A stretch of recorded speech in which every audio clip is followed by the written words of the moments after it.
of America and to the republic for which it stands, one nation, under God, indivisible, with liberty and justice for all. Thank you. Good afternoon. Like two of our council members are not present. I imagine Chase will come. Pete's not coming. Christina's here to keep us on track. First thing on our agenda, and we have a busy agenda tonight. Brad Rogers, Woodlawn Hospital, contract proposal. You're going to talk to us about that. Yes, ma'am. Thank you. You're welcome. I came in, Mr. Grunder, what was it, 3-4 months ago? Probably. Roughly. Yep. And presented just some information and some options to the group. We have a couple options for the county. The first is a health services agreement and wellness agreement. And really it's a combination of, you already have the wellness program that we're providing, doing the health fairs per year and all of that stuff. This will add in primary care. So it'll be a flat rate per person per month, and that's kind of up to you guys to decide how you then work that down through your employees and the group. But what it does is it will allow someone under the plan to be able to go to their primary care doctor whenever they needed to at no deductible to them, no copay to them, and just a flat rate per month per person. It also would allow us not to bill your insurance, the county's insurance, which would help keep premiums down, overall costs down. It's a program we've been in play now for over a decade with a couple other businesses here in town, and it's worked well. So that's plan number one. That's a $35 per person per month, primary care. It will include the wellness component, so we'll go ahead, if this is something you are interested in and want to move forward with, we'll nullify the other one at the ratification of this one, so that there's no chance that you're accidentally paying double on anywhere. And so, you'll be able to choose any of the Woodlawn providers that are open and taking patients. And if you already see a Woodlawn provider, it would be really no transition other than we'll provide the members a card with that information on it so that they can present when they go that first time to get that card in the system so they don't accidentally get billed to their insurance. So the reason this is a good plan for a lot of places is, one, for those high deductible plans, it really helps people go to the doctor when they should. Instead of, well, I don't want to go because it's going to cost me $250, $350 for one visit. I'm going to go get checked out, make sure my kids get in and get seen. So, it does cover pediatrician visits and primary care visits. So that is the one proposal. The other two are options for your workers' comp. So that we can save you guys a little bit of money and give you a discount. There's two different options. One is a straight 30% discount on inpatient and outpatient services. That's a little bit easier one to deal with because it's kind of a flat discount. The other option is a percentage of Medicare for professional fees. I recommend the straight option percentage. It's easier for you guys to budget for and to calculate over time. Sometimes third-party administrators like to pay things as a percentage of Medicare. That's kind of the lingo a lot of them like, so I just gave that as an option. They end up being very, very close to the same amount. It's just each third-party administrator has a different way they like to do it. So that would be something that would be up to you. Either one will give you guys a significant discount on what you're currently paying now when you send people to Woodlawn. So if they go to the emergency room, it's automatically 30% off. If they happen to have a procedure like an orthopedic surgery, if they break something, they have to go, that total cost is going to end up being. Right, they don't have any information on workman's comp. They don't? Yeah, We know nothing. No. Okay. That is, Okay. that's See a- the haze around. That's for a later date What are then, you ma'am. talking about? Okay, that's for a later date then. it's not moved through commissioners yet. either. Okay, working through that, okay. I have All gotten right. a little iPad though to see which they prefer. Which they prefer, And they okay. have not responded back yet. Okay, sounds good.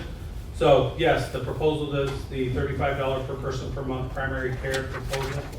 I think they all have that correct? We do. Okay. Questions that anybody might have about that?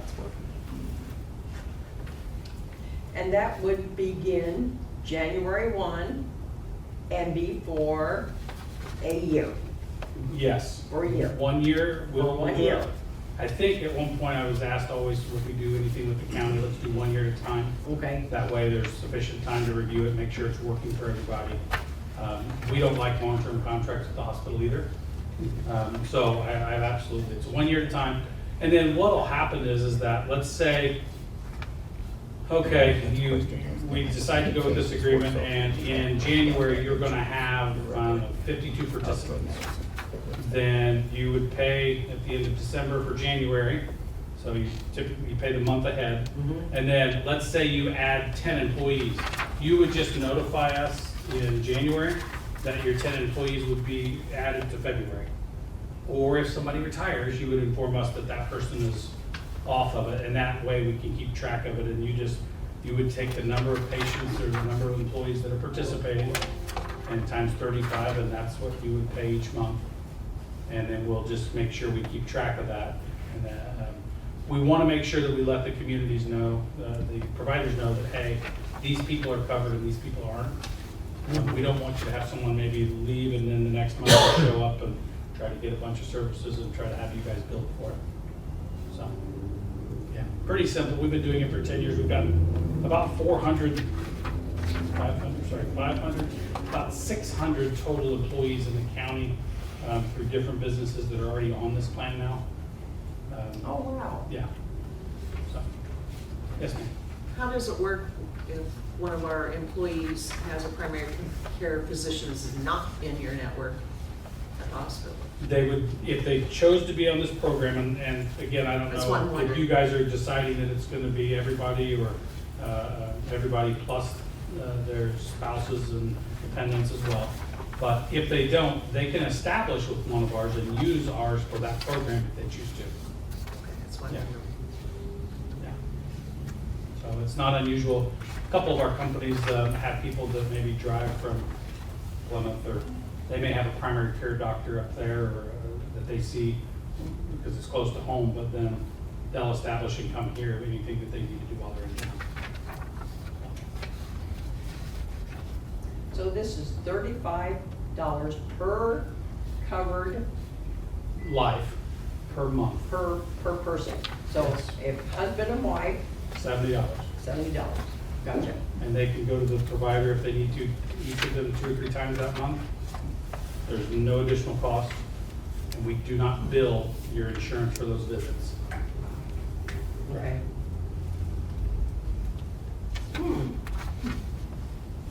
Okay. And that is for those that are covered under our insurance, correct? That's Right. typically the way it works.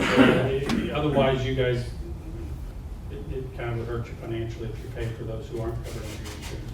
The whole goal of it is that if we can get people to go to the doctor more regularly when their blood pressure's out of whack or their blood sugars are high, we can prevent them from getting admitted to the hospital.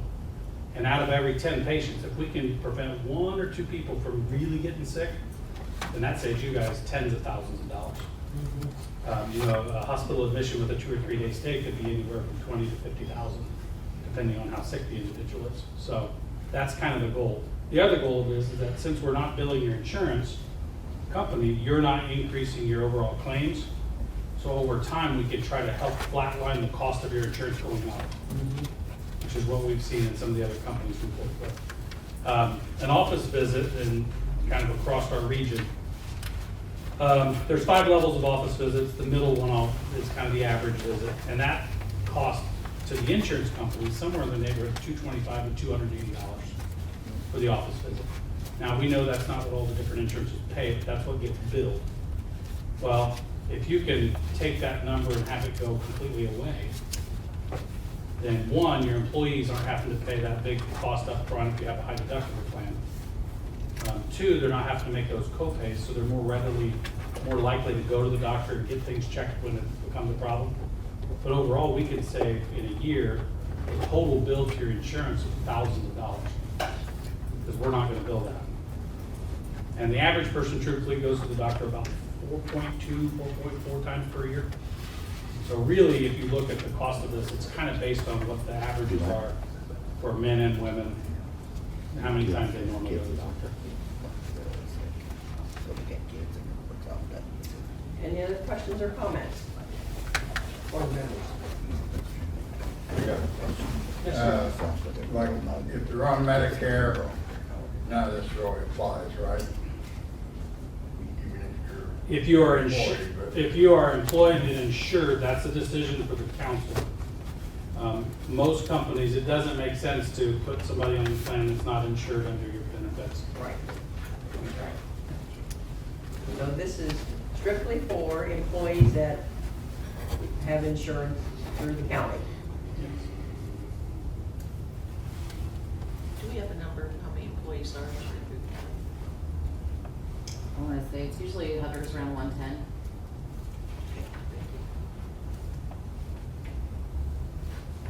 You say you had another business in town that does this? How, is it perceived pretty well by the employees? Yeah, we've been, and I can say Rochester Telephone Company, Joe and I worked on this program for over a decade. We've had that program with them, and it's helped them and saved them quite a bit of money. Same exact type program. We do their health fair, and they have so many people that are on the program. Thank you. Other questions? And I'm assuming, board members, that you read the email that Christina sent out regarding this on November 15.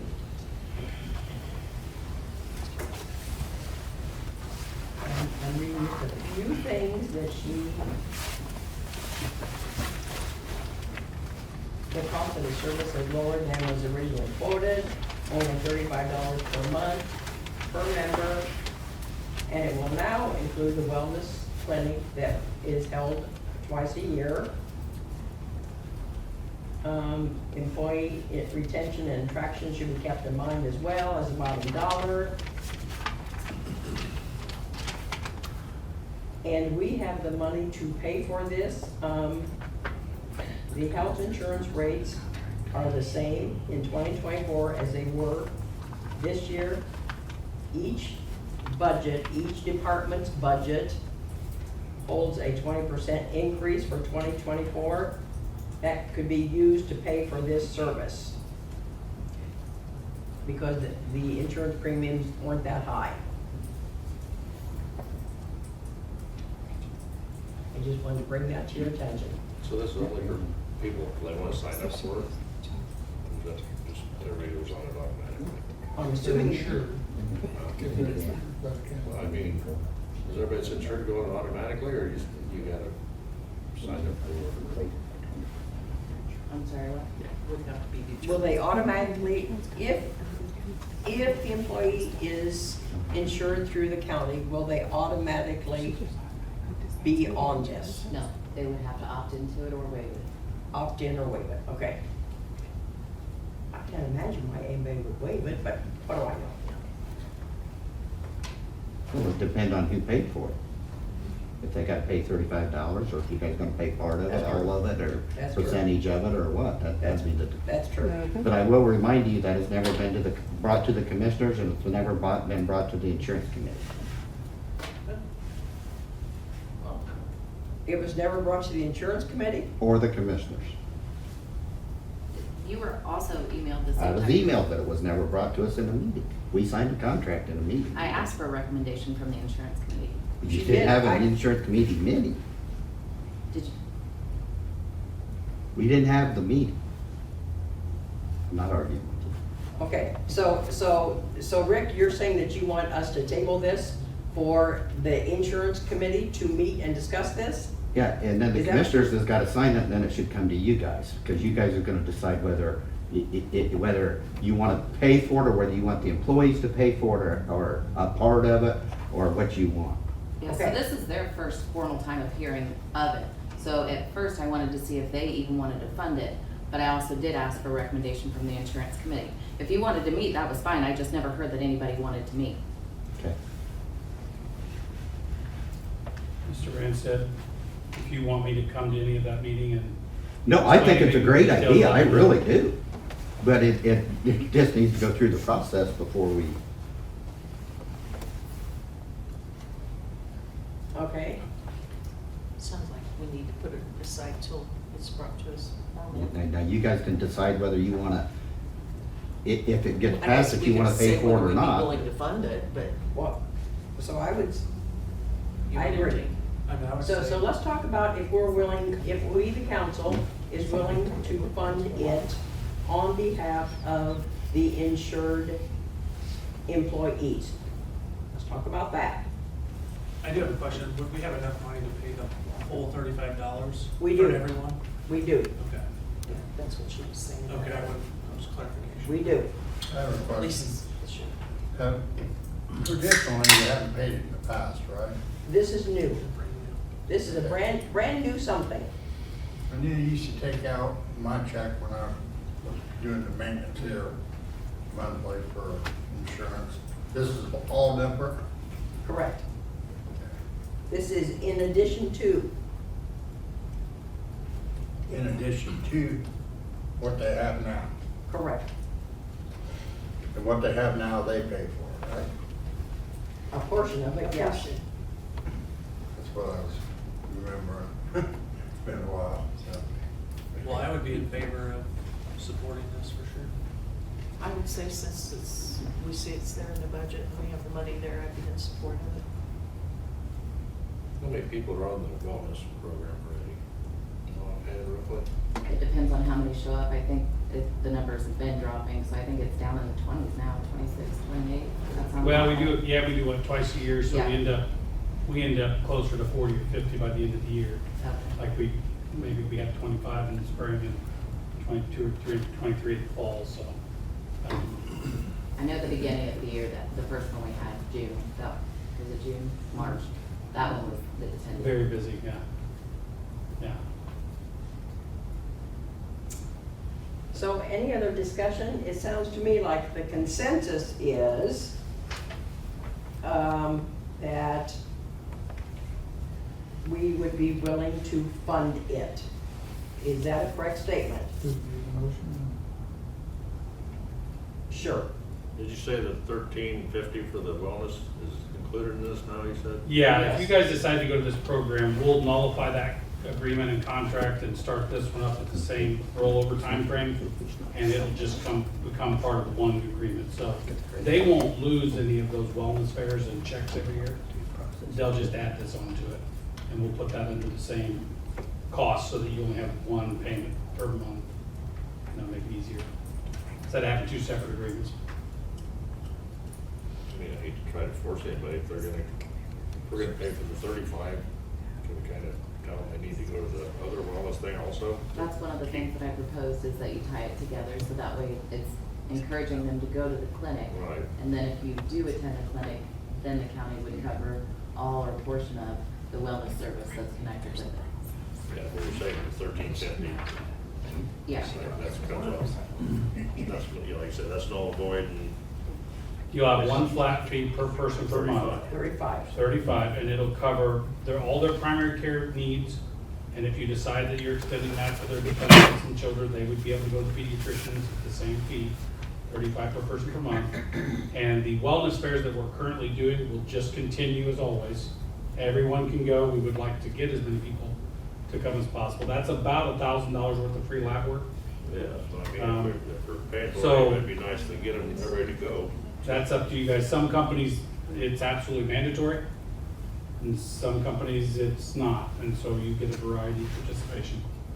Some companies, like I would say in the past, we've had some companies that incentivize it by giving out an Apple Watch or, something something each year to kind of get some, let's do a draw. That's up to you guys, but yeah, we would make it one thing, they could do both. I mean, the more people that go to the wellness twice a year, that kind of help with our insurance rates, right? If everybody did that, does that help with our insurance rates? Yeah, keep in mind, you are self-funded up to $55,000. So them little $100 here, $100 there, you guys are paying for out of your pocket. So the first $55,000 is self-funded through the county before the insurance kicks in. But I mean, what I'm asking, I guess, is, say if everybody went to the wellness thing instead of just 20, 30 people, Yeah, all you- 110 yeah, went. but you So can't force people to go to wellness. Well, does that help our insurance? I mean- Maybe it will eventually. Companies That's make why I it mandatory, suggested but it should be either waived or accepted because of that. It takes their participation, so you really would have to give them the option of whether they want to be included or not included. I'm saying if you're gonna pay for the one part, you can try to say, well, you need to go with this too, to, if that'll help our insurance rates. Well, I'm kinda asking, I guess, I don't know. That's the commissioner's decision, what they want to do as far as policy on that too. So I mean, but if the rates, if everybody went to the wellness clinic, I don't know if it does or not. Well, it's bound to help your weights, because you're gonna catch stuff that you didn't do, but I mean, Yeah. That's what I mean, if we're paying the 35 for the other part, they should go to the other checkup too, but it's basically free. If it would help our rates, so I'm. I would think that it eventually will. Other discussion? Is there a motion to fund this? I'll make a Motion to motion. fund it I'll based on second. the commissioner's approval. Yeah. Okay, so Ron made a motion to fund it. Chase, did you second? Yes, ma'am. Chase seconded. All in favor, signify by raising your right hand. Carries 6-0. It'll go to the commissioners Absolutely. for a contract. Okay. Thank would you Brad. please come to the commissioners meeting, our next commissioners meeting? December 6th? Fourth. 4th, okay. 9 Yes. a.m.? 9 a.m. We'll be there. Thank you, guys. Thank you.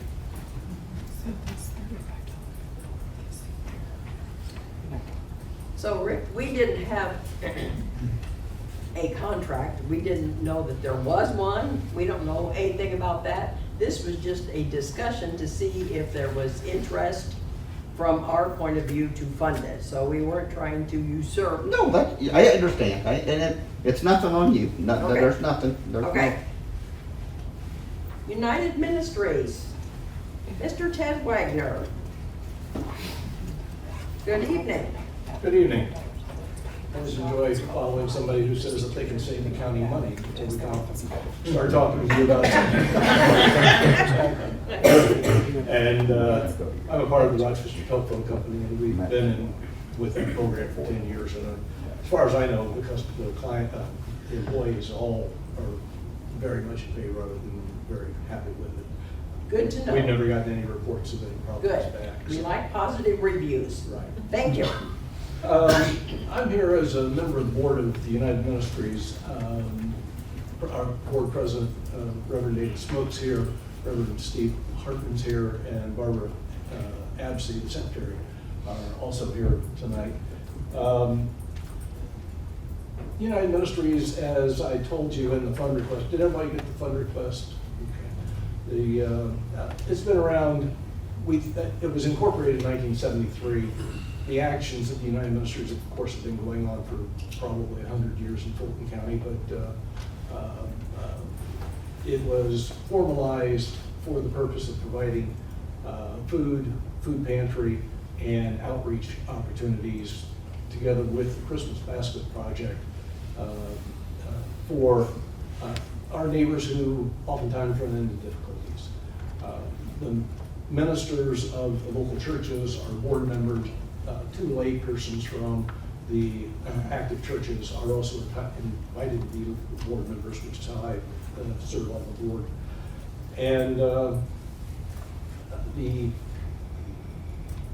in the 60s and 70s, people would go and knock on the door of churches, especially First Baptist Church and Catholic Church got hit because they're on Main Street. Then you go 1 block over, you got the Christian Church on Madison, you've got the 2 Methodist churches on Jefferson. They would then get the next round of requests when people had troubles. And so the ministers thought there's got to be some better way. We worked together with the township trustees, we worked with the sheriff's department to make sure that the people that are coming are number 1, residents of Fulton County, number 2, are actually in need, and United Ministries has a limit on how often we can provide help to people based on the request. We also work with the Community Foundation and with the Salvation Army and are their agents for handing out some funds as well. I gave you some information in the letter about the kind of work we do. last year, in terms of rent and utility assistance, which is what the outreach program works with,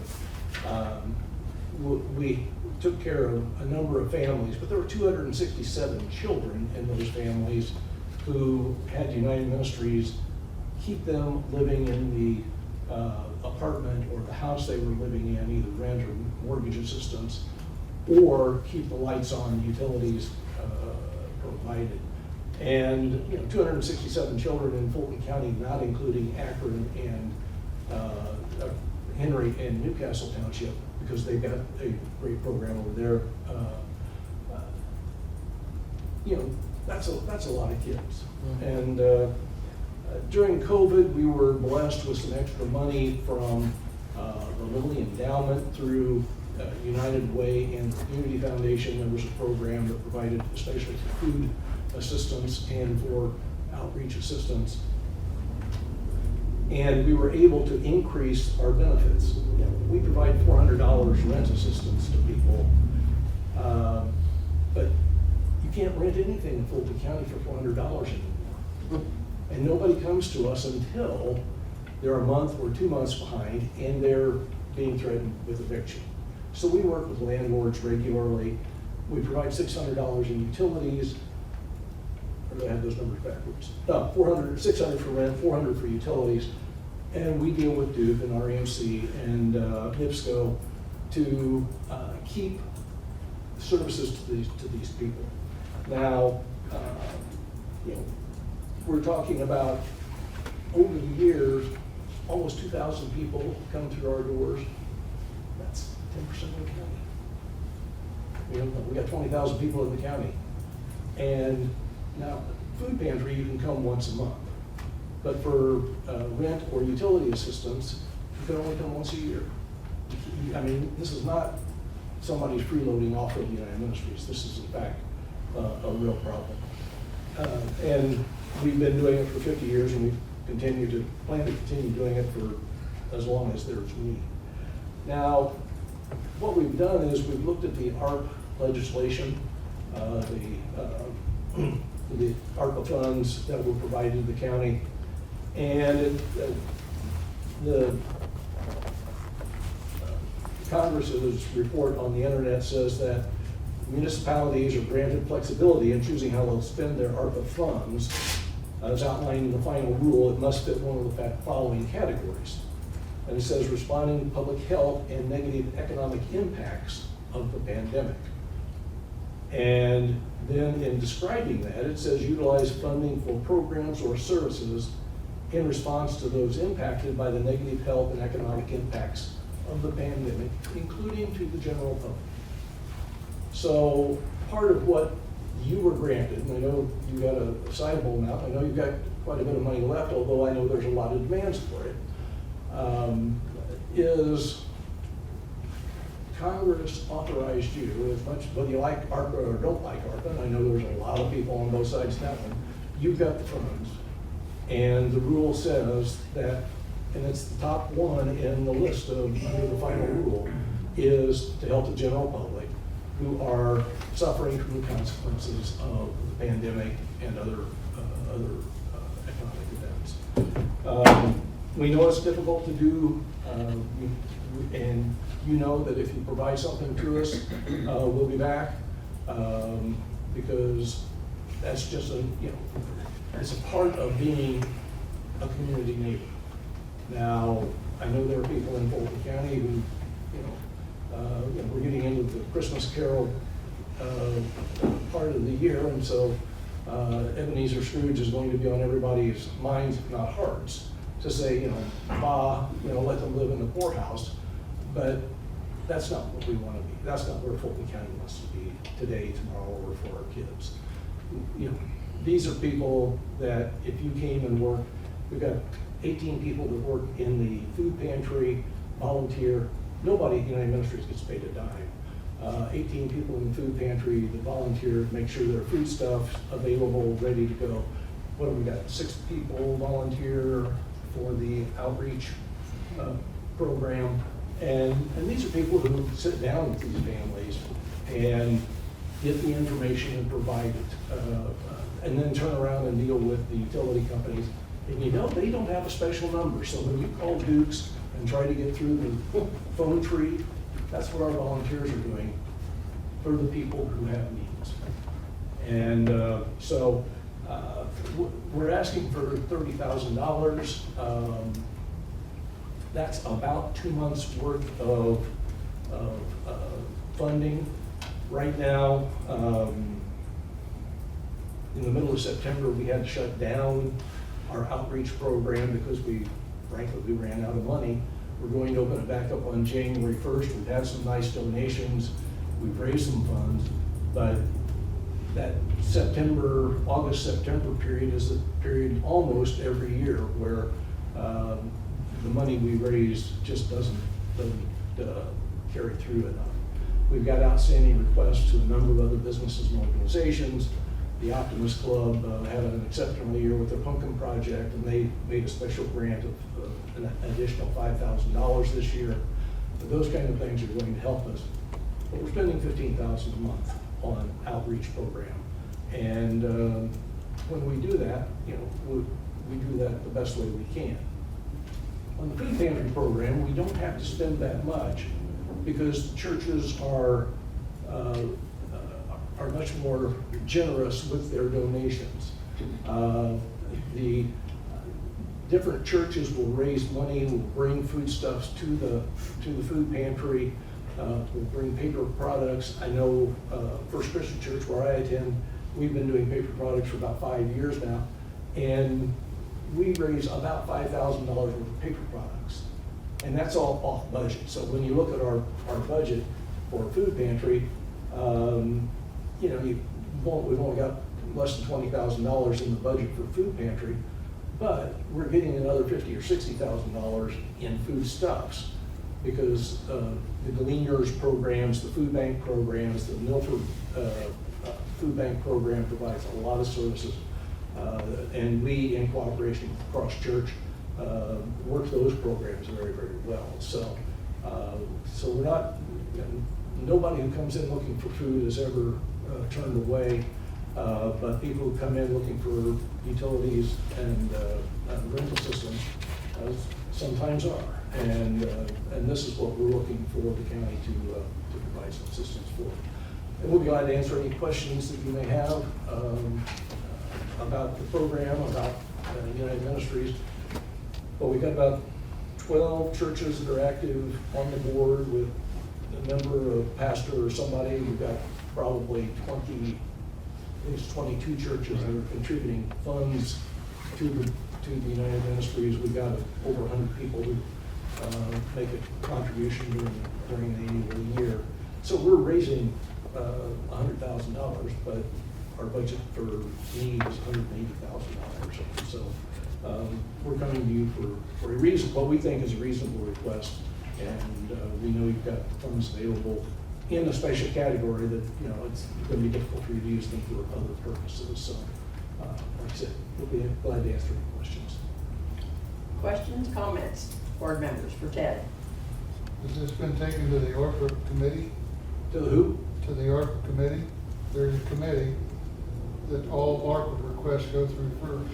No, I didn't know about that. Phil and I, in our conversation, didn't know about that. Well, so the ARPA committee, of which I'm on, thank you very much. There was a 4-member committee. So Brian Lewis, myself, and Jim Showley and Randy Sutton were the ARPA committee. Well, so 2 of the committee members are no longer on the ARPA committee, obviously, because they're not on the council anymore. So Ron, I'm assuming you're suggesting. So you're Suggesting anything, I'm just stating a fact. We're raising the issue with our committees, let's use the committee, Yes, right? yes. No, he hasn't. He hasn't. Okay. He hasn't. I'll answer the question for him. He hasn't. I didn't suggest it to him because if I'm 50% of the committee and he called me on the phone initially, it seemed kind of redundant to me, but what do I know? Well, we haven't done anything for 11 months, then, correct? Or any ARPA funds except for Apache Drive. That's And that correct. was done before That's the correct. election. I'm gonna That's say correct. The election. Yes, Did you do the compassionate care clinic? we did. That, When that wasn't a year ago, was it? oh gosh, oh, I thought that was earlier this year. oh, no, Oh, okay. no, no, no. The ARPA, no. Brian and I, the committee, we have done nothing this year. Why hadn't Brian at the meeting tonight? We could have a quick meeting. There you go. We could have made a decision, couldn't we? I would like to see the ARP committee address it.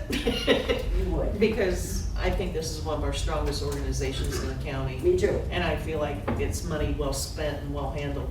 So, whatever we can do. I Okay. would like a suggestion from the ARPA committee Okay, though, before we okay. say. Okay, so let's just ignore all these people. Let's just Yes, ignore ma'am. everybody. So, assuming an ARPA committee member ask for your opinion and your thoughts, why don't you tell me what your opinion and thoughts are? It's flush. I feel like this organization, and there'll probably be another one in the county, it's similar to them. If they request funds, I think those are the ones that would handle it well. We have done it in the past for other organizations. That's what I'm getting at. Well, I These think if people we have been give to established. one, then we should give to, I you think know, that's why it's getting Tijuana Food Bank and Akron United We Stand and the cross, Yeah. the cross. Yes. Because That's what I'm getting at. there's a need throughout the county. And it's gonna be worse this winter. I'm talking like you're not even here. That's, I'm used to that. I've been before you before. It ought to transfer. That's the way you want it to go. Yes, I I think think that's what that it needs is. to be, Okay, not only them, but I think you need to consider the whole Okay. county covered. okay, Just a fair enough, suggestion. fair enough. Okay? You guys may disagree, but. I'm trying to remember who's running the United Way stand for. Used to be Carol. Big Carol and George Graham. Okay. I had a question, Ted. Yeah. There's an organization called Hunters for the Hungry. They Mhm. donate venison.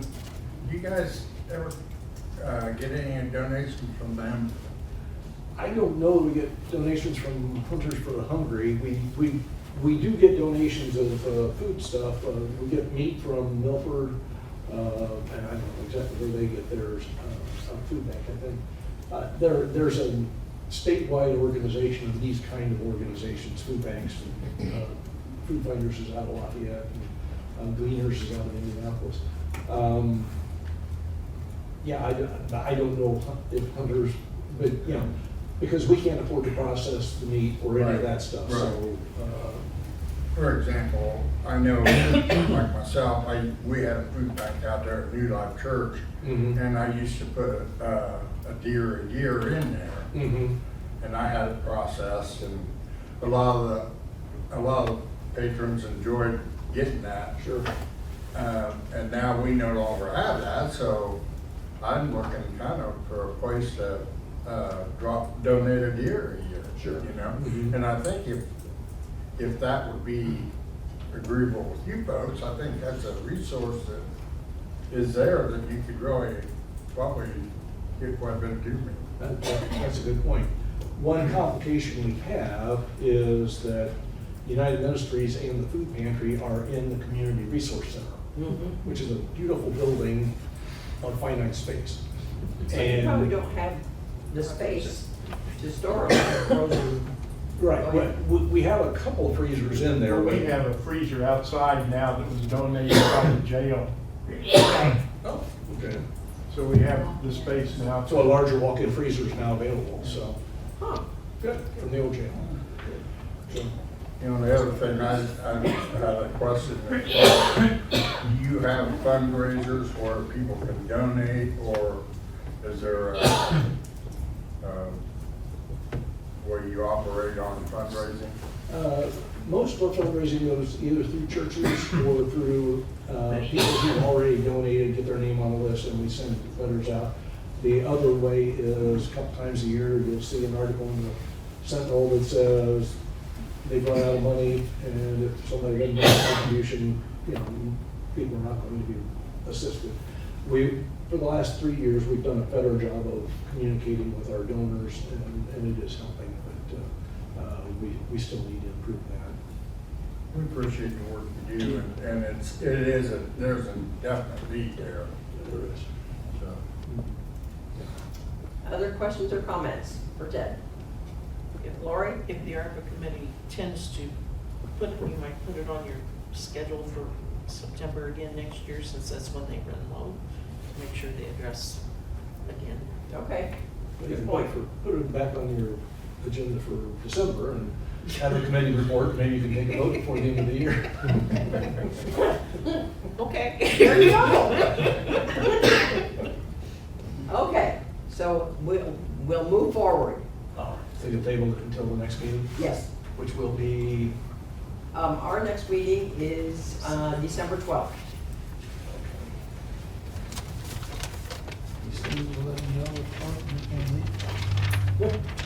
I'll let him know if ARP's going to be, so he can make a presentation. He doesn't have to make a presentation. I'll make the presentation with your permission. call me if you need me. Okay. And the council meeting will be at 5 o'clock. 5 o'clock. On the 12th. And so I don't care what the Sentinel says, it's always 5 o'clock. Thanks.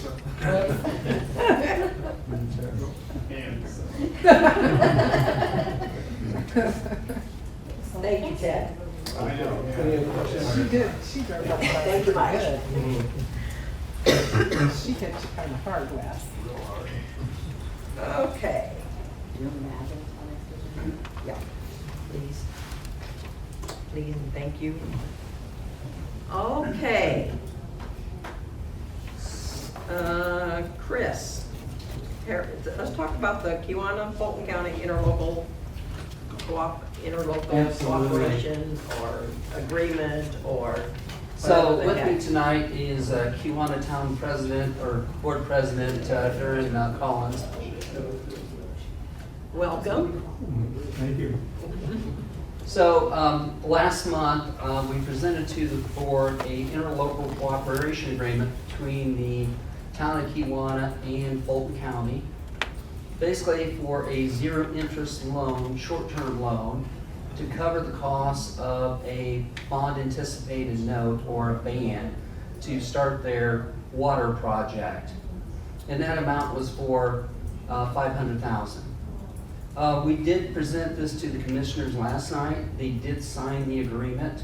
I do have a copy of the agreement if you would like to review it again as well. Do you have a copy of their signed? I do, yes, I do. Okay, why don't you give it, we'll sign that one. Okay. Is that With all that, right? I'd like to Sign break this down too? the terms of the This agreement. too? Do you want us to sign this too? No, I Okay. just need a copy of that if you would after. Okay. Absolutely. Okay, sorry, Chris. Go ahead. The loan would start on December 31st of '23, and the term of the loan would be paid back by June 1st of 2024. We anticipate the funding for the state revolving fund to be in Kiwanis' bank account in March of 2024. So it's just a really short period of time to work through this process. And here again, that saves the fees for creating the bond with the Indiana Bond Bank, the interest, and the consulting fees around $45,000, that which would have to go into rate base.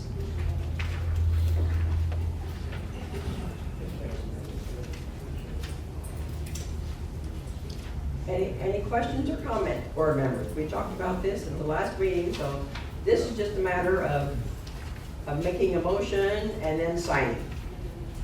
Make a motion, we do it. So Steve made the motion to, So I did with the lawyers and everything, I read it, so Yes. that's cool. yes, Steve made a motion to approve the lending of the money. Is there a second? I'll second. Randy seconded. All in favor, signify by raising your right hand. Motion carries 6-0, and the contract is coming down with signatures. For details on that, do you want an additional appropriation prepared for the next meeting Sure. or for January? Let's do the additional, where did we decide to take the money? We talked about it last month. We did? I feel like it was this week. Okay, that's fine. Is that a rainy day? Oh, yeah. Yeah, look at the minutes. It was a rainy day. I was thinking that was I rainy thought it was day. rainy day That's what it too. was. Because we could pay it back and. Yeah, Yeah, and Phil, Christine needs to attest to it. okay, She signed too. okay. Well, then it'll come back. Thank you.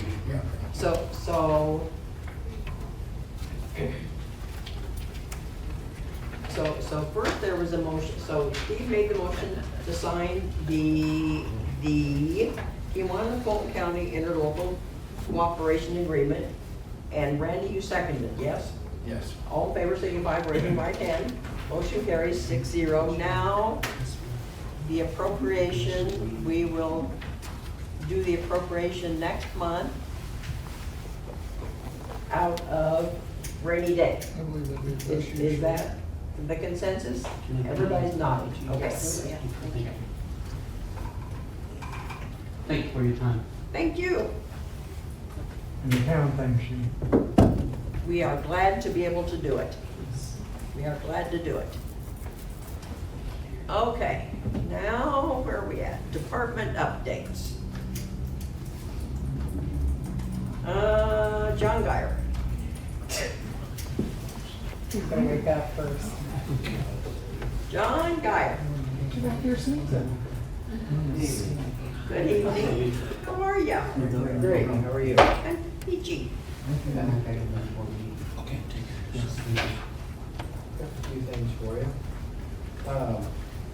Start with updating you on what you guys have been up to. So I've been running the brush cutter about every day. Cutting the roads back, making things look a lot better. Right now, they're shouldering the roads we tugged this fall. Getting shoulders put on them. And getting ready for winter, unfortunately.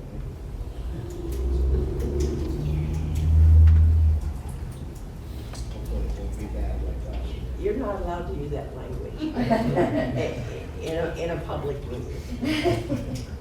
I go right along with it. Community crossing projects, Finn and Brown, they've got our 450 north from Old 31 to the Germany Bridge. They've got that paved. That's turned out pretty good. We've got our stripes. And they got 700. That's done? Yes. Oh, wow. And they got 700 north paved from Old 31 to 250 east up there by Tyossi. We've got that paved. We're working on getting shoulder put on those now too. They're paved and striped. They turned out pretty nice. And it was done in the time frame you thought it would be done. Is that correct? Right at the end of the time frame, yeah. Okay, that's all right. Yep. That's Got done okay. Right at the end Okay. of paving season, so. Turned out nice. We got bridge on 31, there over the Tippecanoe, that got opened up here last week. That turned out real nice, so. I'm sure some of you have seen that, I know Randy has. Yeah. That should last us another 20, 30 years, so. Good. I won't be on the council then. I probably won't be on the highway either. Okay, just saying. John Flint can worry about it then.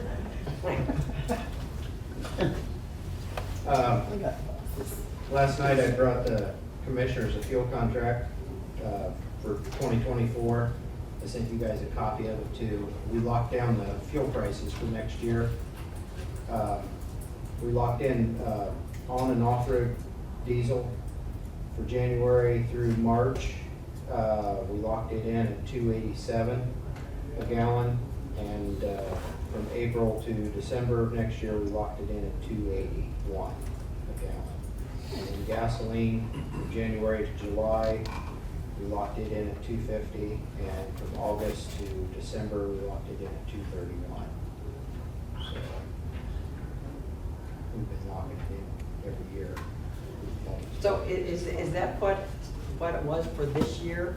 It I was forget. quite a bit higher this year. It was higher this year than this? Yes. Oh, wow. Yeah, Okay. we was in the $3 range, I believe. Oh, so you're happy about this, aren't you? Yeah, but we thought, with current conditions in the Middle East, one smart bomb fly off in the wrong direction, it could skyrocket, so we Mhm. went ahead and got it locked in. Good deal. Took advantage of it. Could go lower, but at least we know what our prices are for the county. Right, right. Good deal. And we did, last month, we locked in another 5-year contract with Series too, with the equipment, fuel deliveries for the county. So, Good. So you're happy about that? yeah. Good. In fact, they were the only ones that bid it on the proposal, so Okay. this will be the third time, the start of the third contract with them. Okay. So the third time for 5 years, so. Good. Next thing I wanted to talk to you about, I sent you a quote. So 5 years ago, we went out to bid for a new backhoe. We ended up, we kind of had issues with the whole transaction. That's a completely different story, but we ended up not going after a backhoe at the time. But now our backhoe is, it's a 2013, so it's a 10-year-old backhoe. It's got 5,600 plus hours on it. It's in pretty sad shape. And that's a piece of equipment we use practically every day out the highway. Steve and Randy can tell you that. We're in need of getting a different one. I went to New Holland and got a quote. They gave me I went after Sourcewell discount, which is, Sourcewell is like a state, the state bids out everything. It's a government discount, so we didn't have to bid it out. But come back after the Sourcewell discount and New Holland actually dropping their price another $4,500, it comes to $118,000. Before all of that, list price was $176,380. So it's actually a pretty good deal. I remember 5 years ago it was in the $90,000 range. So with everything else, that's Not bad. not too bad with inflation. Not bad. And this does not consider trade. So when we would actually get it, we could go back to them either for a trade or auction off or whatever our backhoe and get the value of the bid at that time. So it could be less than the 118. Yes. Okay. But what I'm asking for is council's permission. I got the commissioner's blessing last night to come to you guys, talk to you about it, and get your blessing to go after it. I know Ron's question on Ron's mind right now is how you gonna pay for it. That's correct. Yeah. I figure you would tell us. So, I could probably squeeze it out of MVH funds, or Cume Bridge funds if I needed to. So you have the funding So that would be someplace. one option. You didn't have it on the bond or? No, I had trucks on the bond. I'm gonna get deeper in the weeds here in a minute, but I could do it. That's what I'm gonna get at. We're probably talking to them. They said be prepared for it to be about a year before it would arrive. He said, I say that, it could show up in February. But he said, be prepared for it to be a year out. Wow. Okay, questions, board members? I remember when it came to us last time about that, and now it's time. Now it is. Before I wasn't so, but now I have to agree with you. Yeah, It's every day they use it. So. yeah. It's It's time. way past time. And a year from now, it'll be even more time. So are you making a motion to approve? If we gotta have one, like I say, that's what we use all the time. Steve made a motion to Yeah, Steve was on approve, that crew. Oh, yeah, I got to play the mud lot. and Ron seconded. All in favor, signify by raising right hand. Motion carries. Go buy a backhoe. All right, I'll get that ordered. The next thing, I'll just go ahead and go deeper in the weeds with equipment. I sent you this afternoon, because I got it late, or I would have sent it to you sooner. So for over a year, I've been trying to I've been working with our Western Star dealer that we've been buying trucks from, to get an order in for a truck or two, and getting slots to get a truck filled has been difficult. It's been probably 9 months to a year to get a slot, so he finally got in touch with me. He can get me 2 slots. For this next upcoming year, I've got funding in 2024 for 1 truck. And in 25, I have funding in the bond for a 2nd truck at $200,000 each. They could get me two slots. He said that the trucks would come, I could probably get 1 in December, or he could about guarantee me I could have 1 delivered in December Next year, of 24. yeah. And I could get the 2nd one. He could make sure that the 2nd one was held off till January of 25, Okay, which would work perfect for the bond. right. However, However, the last time I bought trucks, they were right at about $213,000 a piece for single axles, which is what I'm wanting to get this time. And that's when we set up the bond. That's what I was anticipating, and I could squeeze out the extra 13,000, 20,000, whatever. I could have easily swallowed that. Problem is now, they're gonna be $290,000 with inflation. I was So, hoping that was a typo, apparently it's and that's not. setting these trucks up exactly like the last time, no changes. Looking at other trucks, it's the same scenario, same price range, maybe even more. Other dealers, it's the same thing, maybe even more. Yes, sir. You kind of check with your buddy down south about them using those like we got in Scanlon. 7 years before they order trucks again. What's that? 7 years before they order the trucks They again. go like we did on Yeah. Did them, what do we get, 2 of them? Mhm. Did that kind of put us ahead of the bond? Or? That kept us afloat. So the trucks I'm wanting to replace now are the truck that Randy had, and I believe that was an 07. 44. Mm-hmm. And It then, is those single axles. yes, The 2 you got were tandem. yes. And the one replaced the truck that was totaled out, Yeah. and the other one was basically a spare, But which one besides 44 then? but a 24 or 11. 24, yeah, by the time you got rid of that deal. And as you know, both of those trucks need replaced. They're both, 24, there you got it. yeah, we're looking at, what, about 14 years, 15 years old now. We're gonna be another year old before we even get a truck. So what's the difference? The difference in the Difference truck, of the bond and what?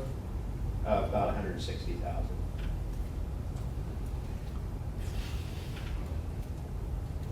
So That's where I'm coming to. So at this point, we don't, you're just wanting us to give you permission to secure the slot, is that right? Yeah, we've And got then 13 months to They figure can out. worry how- about money, you can worry about money next year. We've got 13 months to figure It out says we stuff. how to pay for them. Yeah, no, that's, I do have a few ideas. But you have to, I have to, you I have to have get it locked in, you I have need to to say yes order, I now. need to order them here in the next few days. Okay. In order to secure these slots, because there's others waiting to get these slots. Right. Does that lock in that price, or can they jack that up in here? As far as I know, it can lock it in, and I'm hoping it doesn't mess with it. I'm gonna find out for sure before I Just when the Well, last that's ones, worth something. didn't the last ones they come back and wanted, had a surcharge. Yeah. but we had a contract. Hmm? But we had a contract with them. That was 2 trucks ago.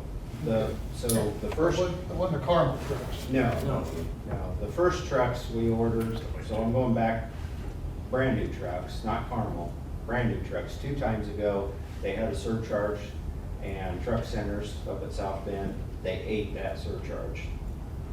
That was a $10,000 surcharge. They ate it.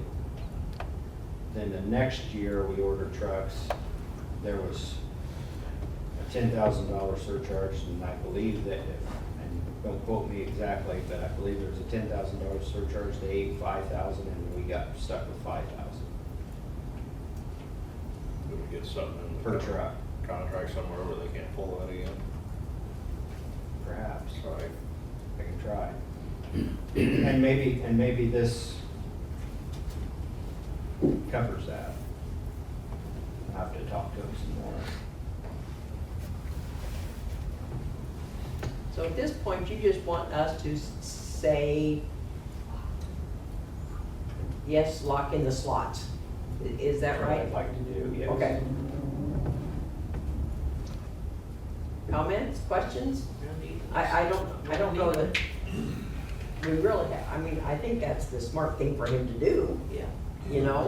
Whatever two was talking about should have been scrapped a while back, so got something.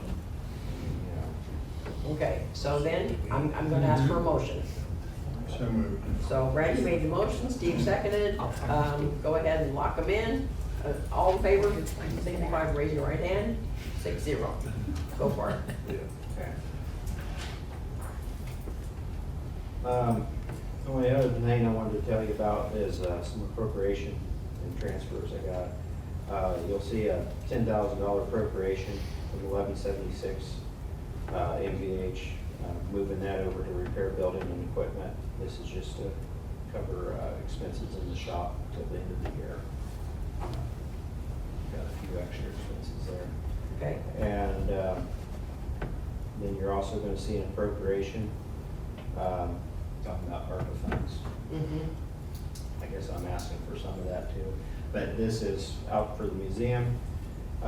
We done the concrete work out there. We've encumbered some of the money. We needed $4,816. I think that's, yeah, to finish that project. and this was a while back. This That was is over a for year this, ago. for the ADA. Yeah, the ramp, The ramp sidewalk is- and all that. Right, And Right. the last one's a transfer of $3,008 to the funds that we did encumber last year. We put it in the wrong account. We need to transfer it over to construction account from signage. Because I had it in for the sign. Okay. Okay. Construction. so that's just to get the books cleared up. Yep. Gotcha. But I want Okay. to explain all that, so when they come across your desk here in a little bit, you'll know what that's all about. Okay. Any questions or comments for John? Board members? Thank you much. Mhm. Thank you. Kathy, anything or just observing? Observing. Matt?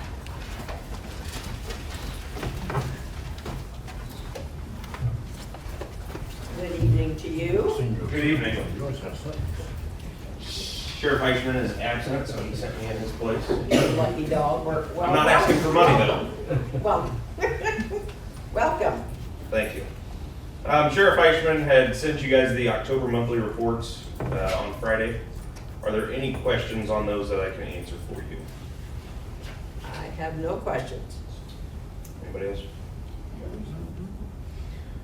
The sheriff's office invoiced $61,636.52 for out-of-county inmate housing for the month of October.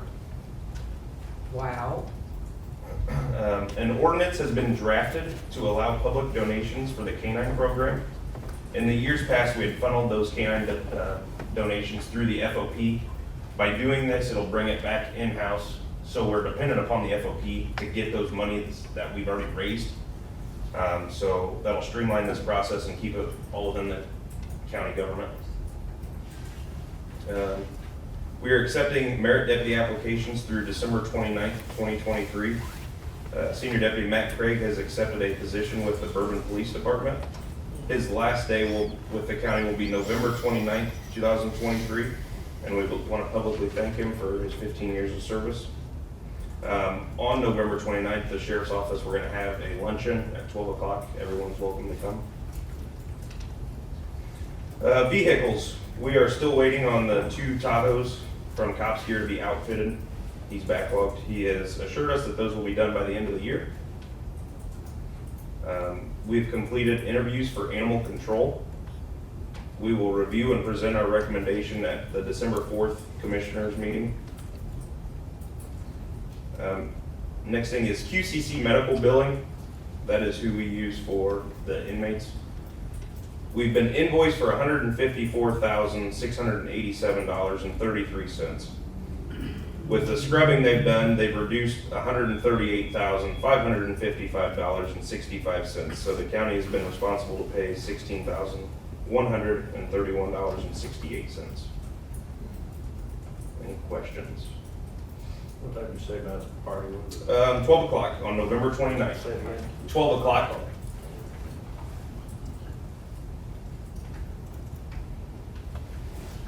Any other questions, board members, for Matt?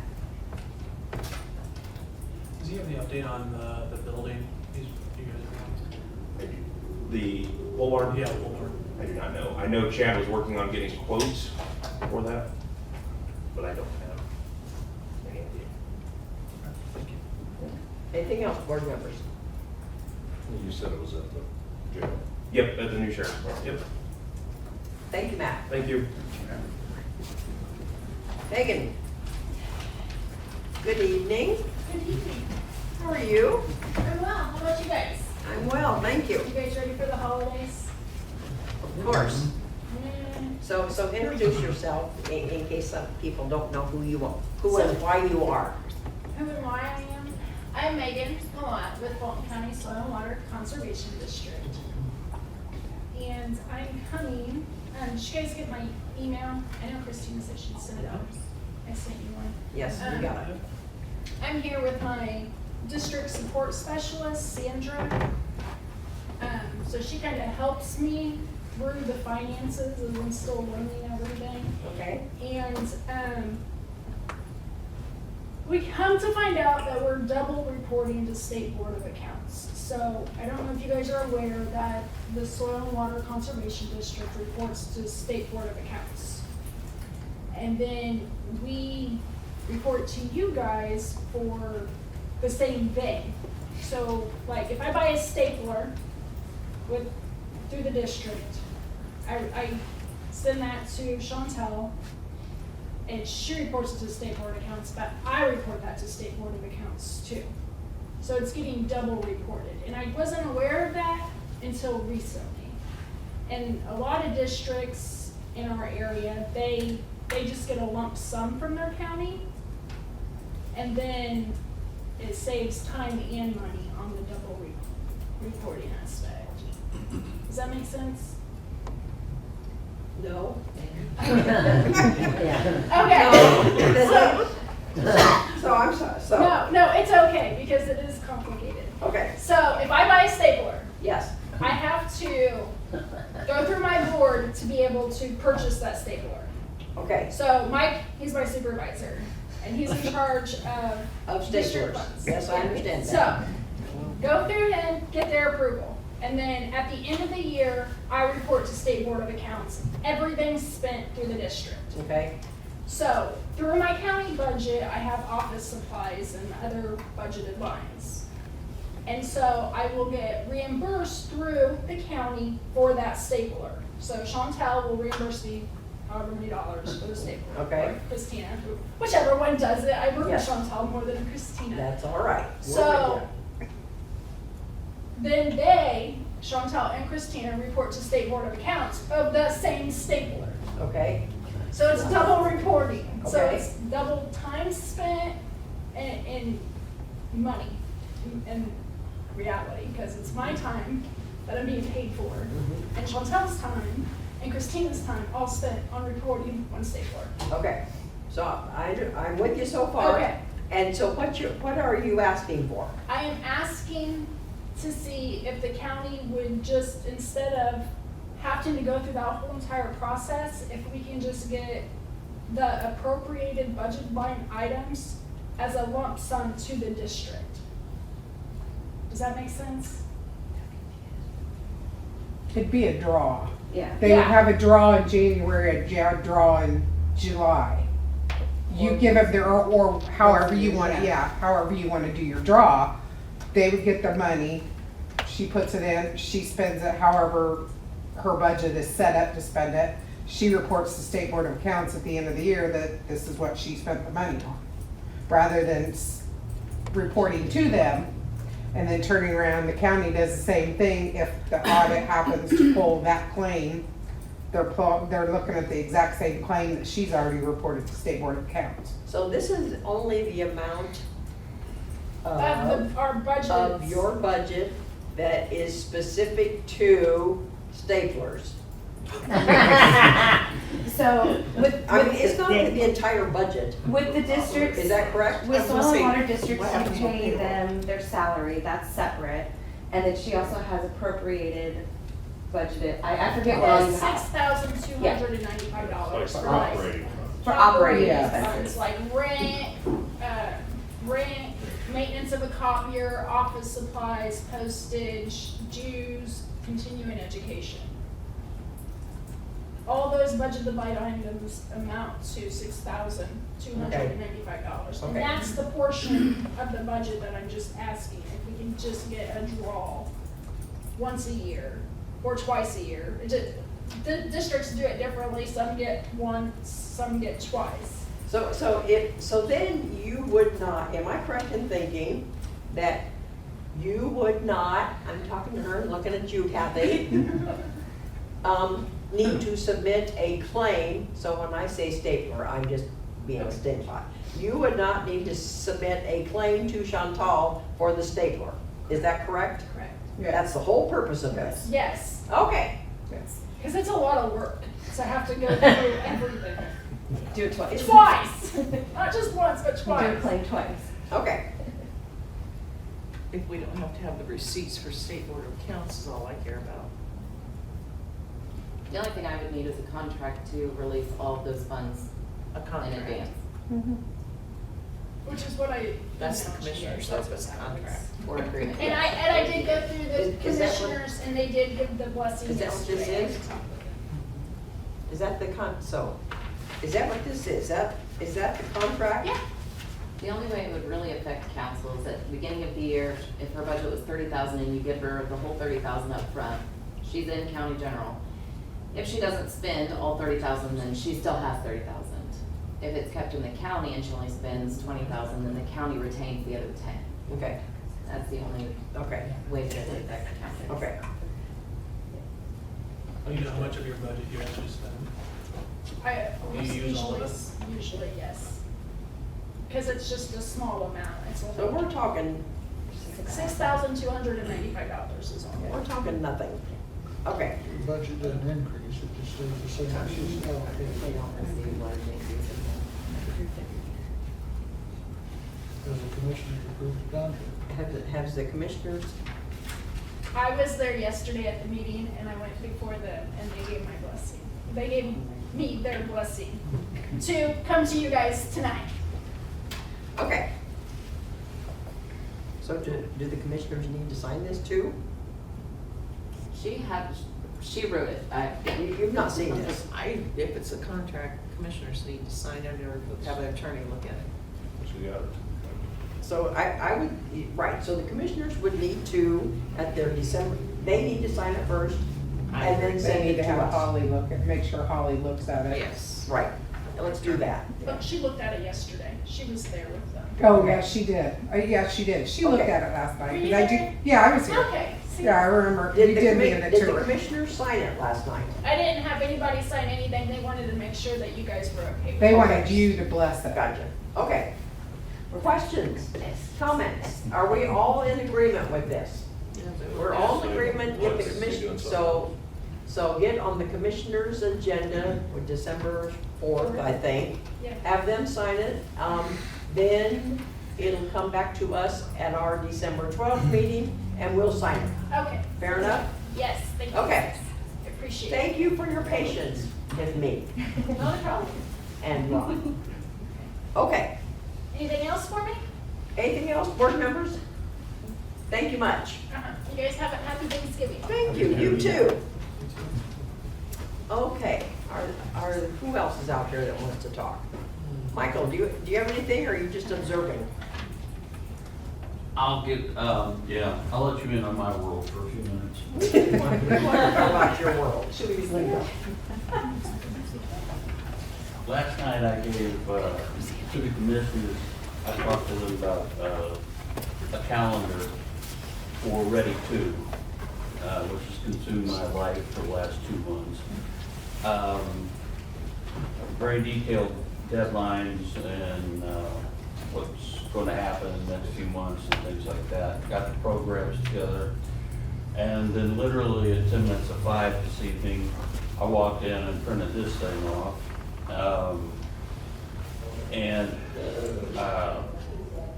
Everything that the deadlines have all been telescoped, they're gone. I have to read this, figure out what's going on.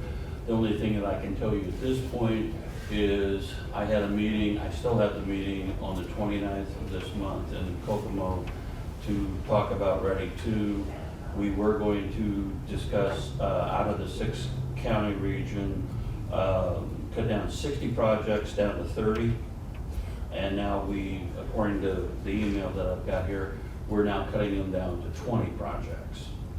And then 20 over the 6? Over the 6. Yes, sir. Okay. Thank you. Okay, and the only other thing is every other county gets to vote on our projects and help rank them in the top 20. So I feel like I'm on a sinking battleship at the moment. But you get a vote too. Do what? You get to vote as well. Oh, yeah. Okay. But I mean, we're down, we just lost 10 projects is what we lost. So Okay. that's where I'm gonna leave it for on that. The only other thing I'll say is we got the, all the money, the $66,000 for Blackader, and it was sent registered mail this afternoon about 2 o'clock. And they are supposed to receive it on Monday, given the holidays and everything. So Blackader will be on the calendar for NIPSCO's gas line sometime in the summer, I'm going to assume at this point and whatnot. So I'm gonna leave it at that because I just had a month blown out from under me. That's what I've had, so. Thank you much. You're welcome. Catch your breath. Yeah, I will. Catch your breath. Okay, have we covered? Amy, observing? I mean, I could let you know that we, for Fulton County Hope, just passed our 24-25 strategic plan. Some of the things that we are reviewing, one of them being having a discussion with Beaman Home. I am on the board for Beaman Home in Kosciuszko County. There has been a large discussion at our service provider meetings related to domestic violence in Fulton County, and so I think Chase probably can attest to that. And so Beaman is actually looking at having a conversation with Fulton County to discuss what would it look like to either put satellite offices here or something to address the need that we feel isn't being addressed.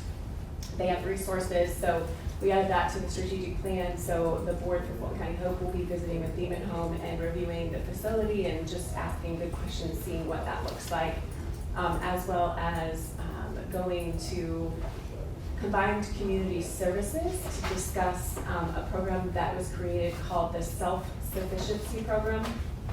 It is related to assisting, similar to what they're talking about with United Ministries. So we wanted to make sure that we're not giving a hand out, but a hand up. And so the self-sufficiency program is something that we're reviewing as well to look at potentially taking the next step to help families help themselves so that we are not creating, if you will, individuals who are dependent upon a system. So we're super excited about those two research points. I don't know what will happen, but we want to at least discuss them. And then we will be having mental health chats, so discussions related to caregiver burnout, hopefully depression, anxiety, some issues related to seasonal affective disorder that we think people struggle with. So those will come in the next 2 years, as well as doing a substance use symposium in which we are going to ask different service providers to come together that address those issues, similar to what we did a few years ago, and discuss if we're helping most effectively. Do we feel like we're missing anything? Is all of what we're doing working? And try to come together. So we are excited about these new programs. So every 2 years we work hard to figure out what gaps are there and where Fulton County Code can fill the gap and move things forward. So that just was approved at last month's board meeting and presented at our service provider meeting on the 15th. So some Thank you. things to look Thank forward you for to. the update. You're welcome. Lots of needs, unfortunately, to be met. Yes. Yes, yes. Okay. Okay, covered everybody. Next is the third reading of the 2024 salary ordinance, assuming this is what this is, and signatures. What's the minutes? This is the. Oh, sorry. Thank you much. Thank you. Okay, ordinance number 10172024, an ordinance adopting County of Fulton, Indiana salary schedule and compensation policies. This is the salary ordinance for 2024. Don't we sign it? Oh, there it is, Bill, sorry. Any questions or comments? This is the third and last reading. If nothing, is there a motion to approve? Steve moved to approve. Is there a second? I'll second. Lori seconded. All in favor signify by raising your right hand. Motion carries 6-0. I will sign and pass for your signatures, please. Please and please. Okay. Next is the K-9 donation fund ordinance.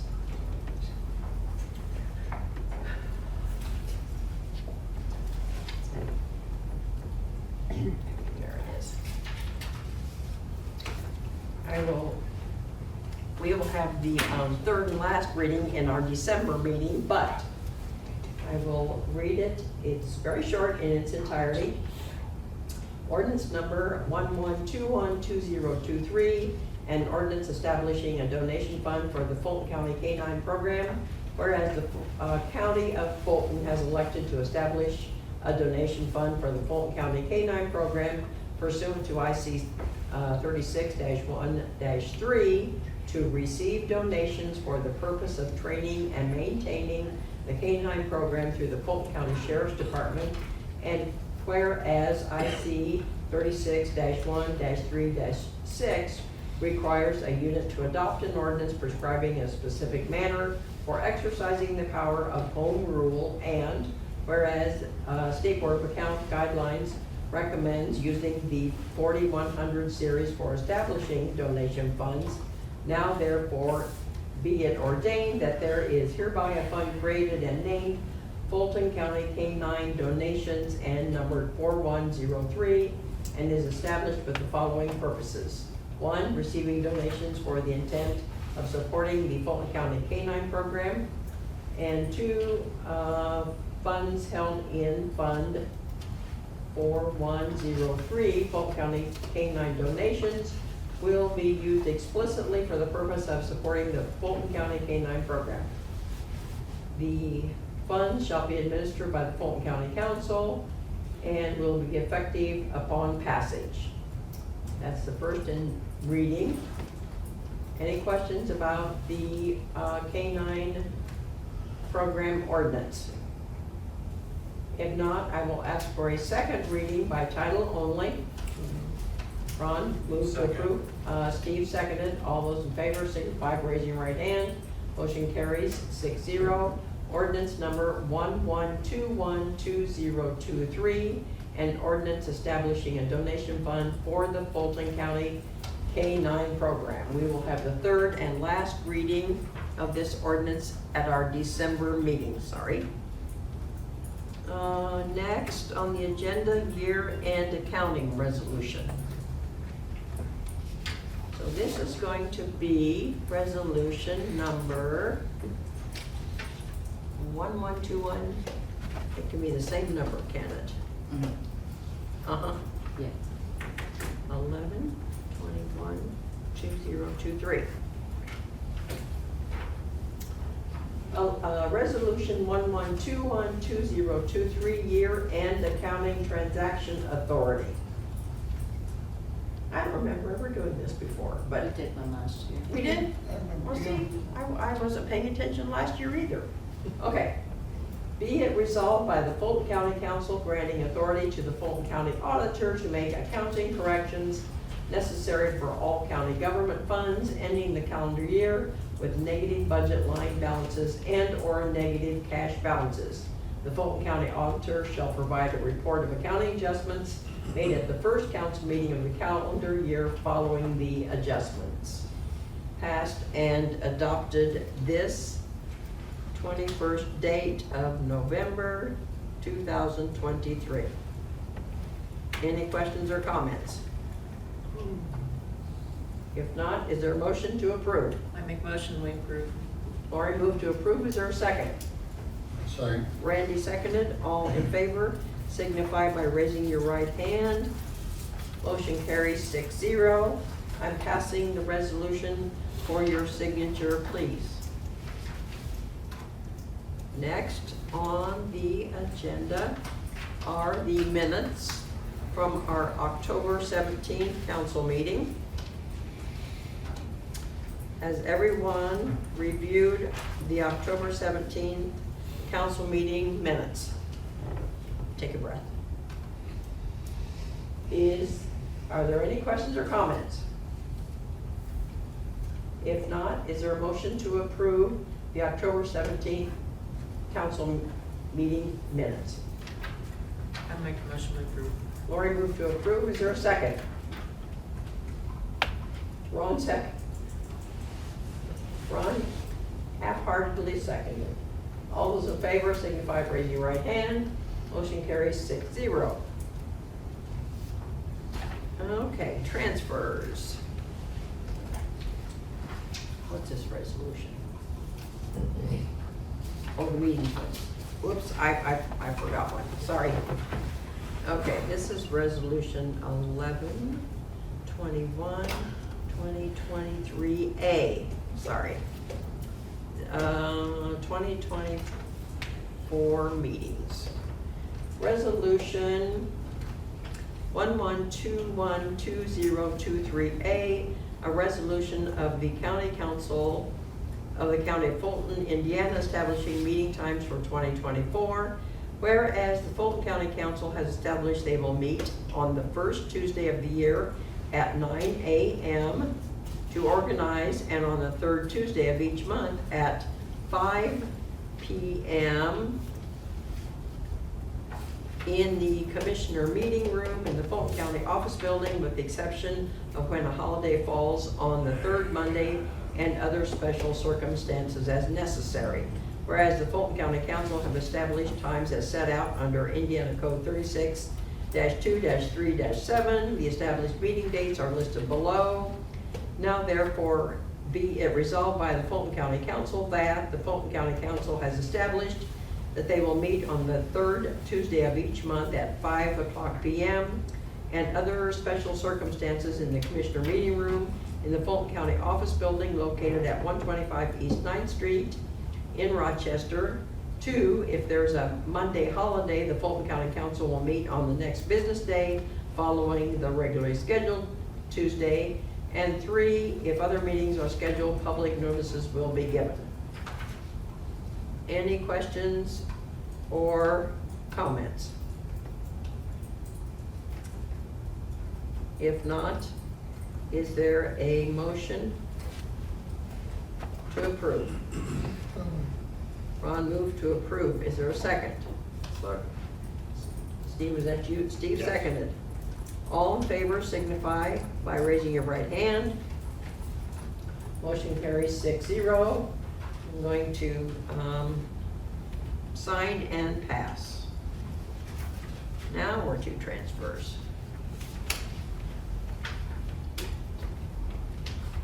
Okay.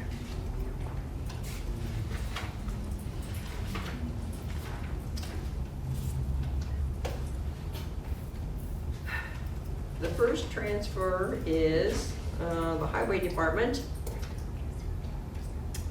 from the ARPA funds. This is for the signage at the museum that John talked about for $3,008. Transfer to place encumbered funds for sidewalk construction into the appropriate account number. Any discussion? Is there a motion to approve? Motion to approve. Steve moved to approve. Is there a second? Randy seconded. All those in favor signify by raising your right hand. Motion carries 6-0. The second transfer is from County General to Circuit Court. $1,206 from computer maintenance to law books. A past due bill from 2021 was not paid and is still outstanding. $1,206 to pay routers for law books. Any questions or comments? If not, is there a motion to approve? So moved. Chase moved to approve. Is there a second? Ron seconded. All those in favor signify by raising your right hand. Motion carries 6-0. The last transfer is from County General to Superior Court. Copier and supplies, $1,200. Printing, $429.96. To contract for a total of $1,629.96. Money for recording software contract. Is there any discussion? If not, is there a motion to approve? Motion to approve. Lori moved to approve. Is there a second? I'll second. Chase seconded. All in favor signify by raising your right hand. Motion carries 6-0. Is this something I forgot? What's this? Nothing for Karen. Okay, thank you. Next, additional appropriations.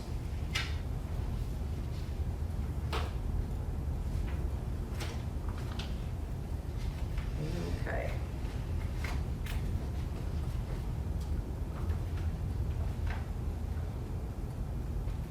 The first is from MVH to the highway, $10,000. This is what John was telling us about. Appropriation into mechanics account to ensure future expenditures are covered to the end of the year. So moved. Ron moved to approve. Second. Who seconded? Steve? Steve seconded. All in favor signify by raising your right hand. Motion carries 6-0. I am signing and passing for your signature.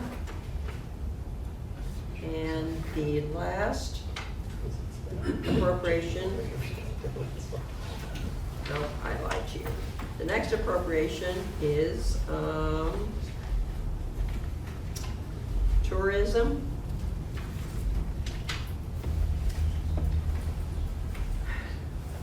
$6,000 for publications, $3,300 for advertising,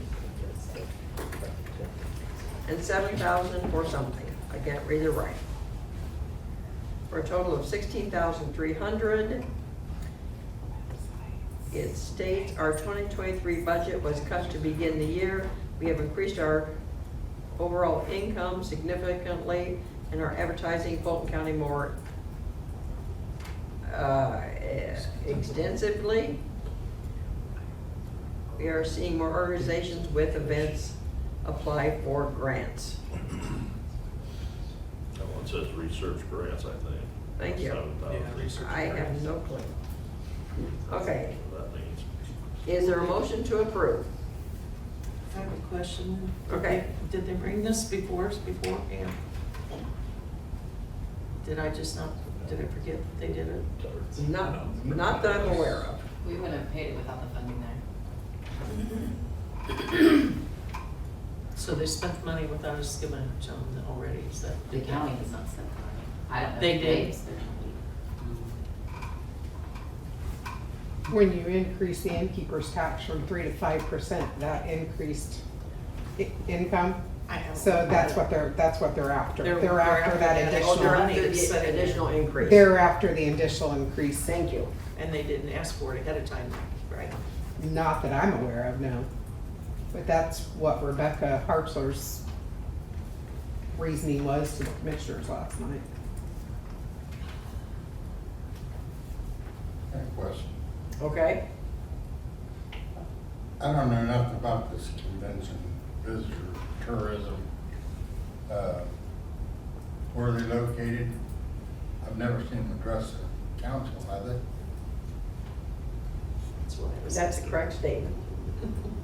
So, I guess I don't know nothing about it. Or else I assume they put up the visit historic downtown Rochester sign. But I Amy, didn't, I'm not. weren't you on that at one time? Yeah, so Randy, that is something that state statute.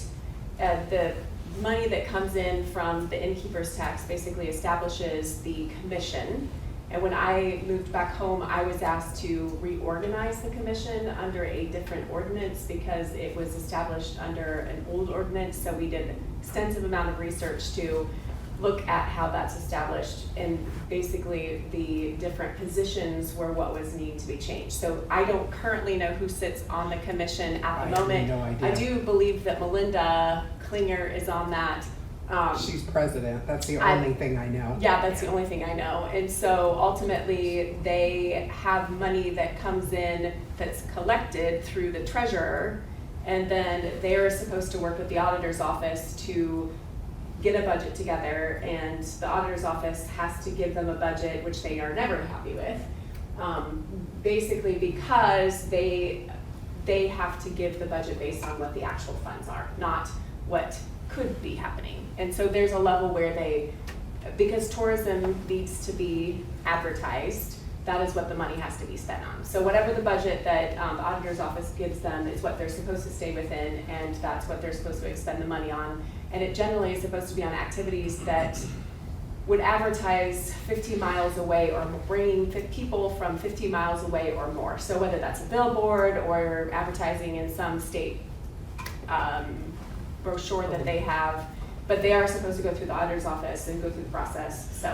One it's a- correction, it's not the auditor's office, it's the council. Of the council, but the auditor office puts the budget together, correct, for the council, Just data entry. Okay, but that's how kind of the whole process works. So it is a good organization. I don't currently know what their activities are. I haven't really seen as much as it had been in the past.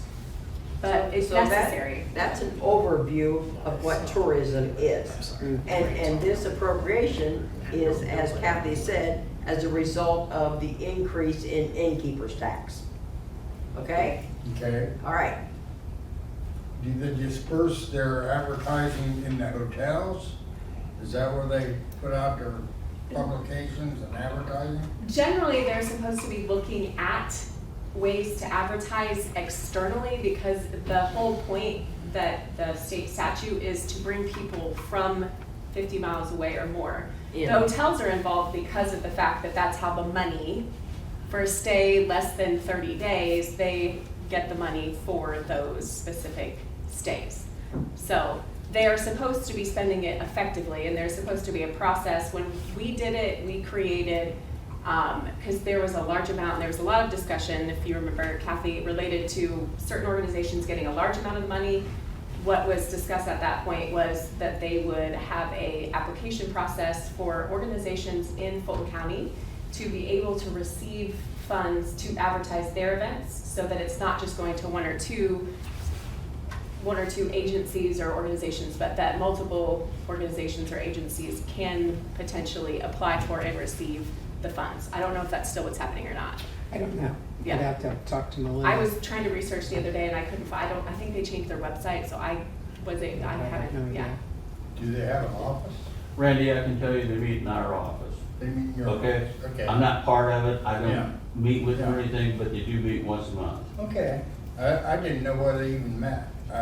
I'm not familiar at all with it, so I'm just trying It's a to great tool. bring myself. Yeah, speed. it's a great tool to advertise Fulton County if it's done effectively. It can be really helpful in lots of communities.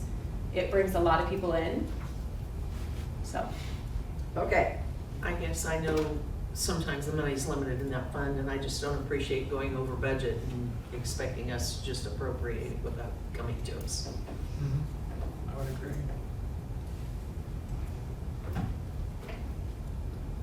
Did the commissioners sign off on it yesterday? Didn't? they did. There wasn't any questions. So is there a motion to approve?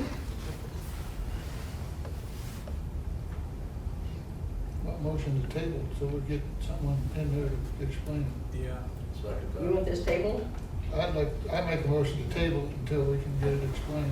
Okay, What so, the additional monies for. okay, so then you would like someone from the tourism board to appear before us at our December 12th meeting, before we sign. Is that a correct statement? That's my, I Okay. make a motion to that, yes. Okay, so, motion's been made to table it, Steve seconded, all in favor signify by raising your right hand. Motion carries 6-0. It's tabled. Okay, the last additional appropriation is, this is what John was telling us about, from ARPA funds to Highway Department, $4,816.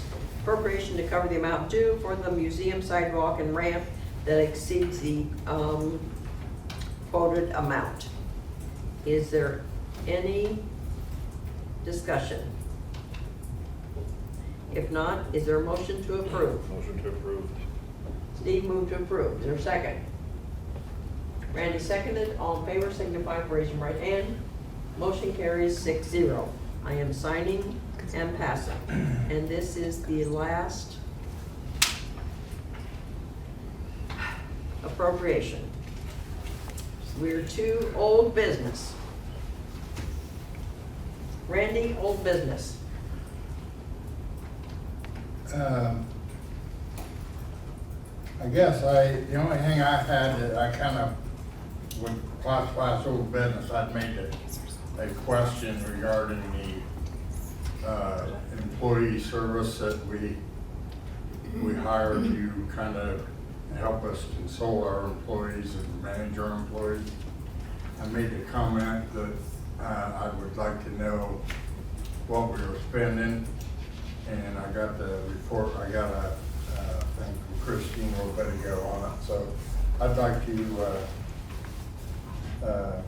look at that down the road and see what we are spending, because I kind of felt like I didn't get an answer when we talked in the meeting. And some people said we're not paying anything, and that's why I wanted to see what we're paying. Because I'm looking at ways to lower taxes, and if we're paying some company, I'd like an overall general consensus, are we getting our money's worth out of what we're paying them, and what are we paying them? Those are questions I have. That would be my own business, I guess. So. I'm not sure I understand what it is you're talking about. He's referring to Wagner, Shealy, and. Okay, so you're talking about the job classification committee And Wagner, Irwin, Shealy, okay, thank you, Yeah, thank you. sorry I didn't explain. That's okay, that's okay, that's okay. I'm a little slow to catch on sometimes. Thank you. Yeah. Chase, old business. No, ma'am. Lori, old business. No, ma'am. Steve, old business. Ron, old business. I guess I will start the ball of old business, and I'll let Doug and or Jeff chime in. At our meeting, our last meeting, we talked about HSA benefits and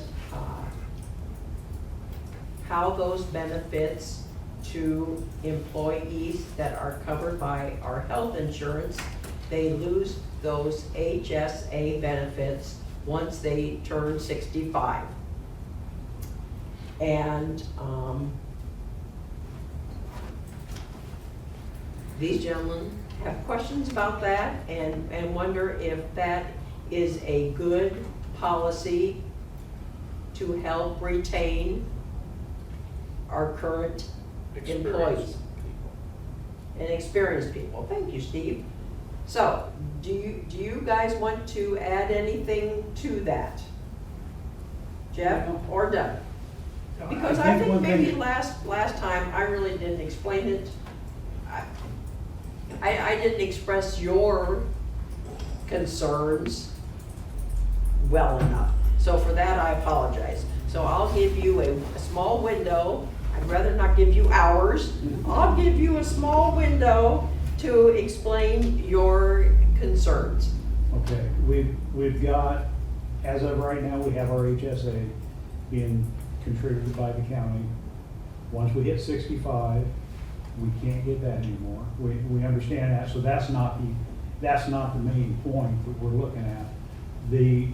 Once we lose that benefit, okay, that we basically, the law, not you guys, but the law basically penalizes us for turning 65 if we have an HSA.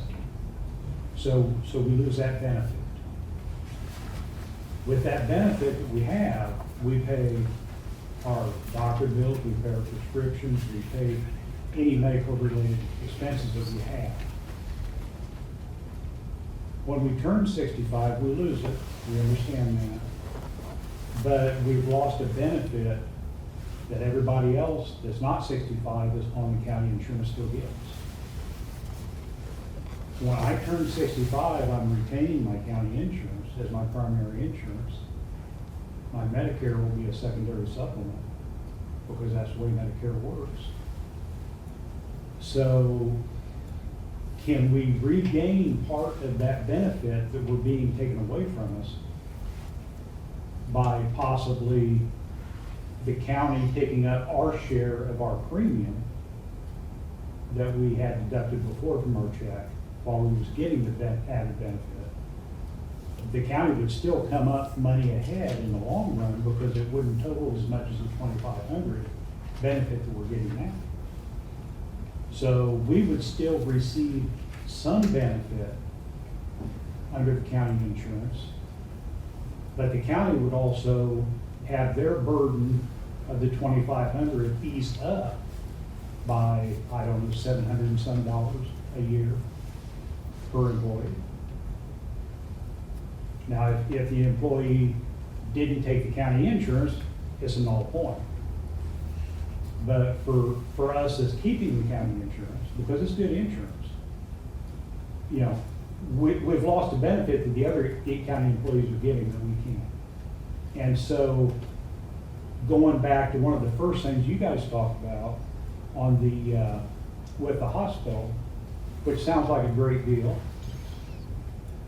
When you was reading, you said a good way to retain and attract employees with that benefit that you're looking at with the hospital, which it is. But we're getting a benefit that we've already got taken away from us with nothing else to replace it. So we aren't asking for the full $2,500, we're just asking for something that's being taken away from us. Thank you. It's like $1.20 an hour cut, but losing that $2,500 for full-time employees. Right. Did you want to make a comment, Jeff, or did he pretty much cover it? He covered it. Okay. Comments, thoughts? Board? Should we see what insurance they said? Sure. Read it to them? So this was posed to our, oh, where's my glasses? To our insurance. This very question, okay?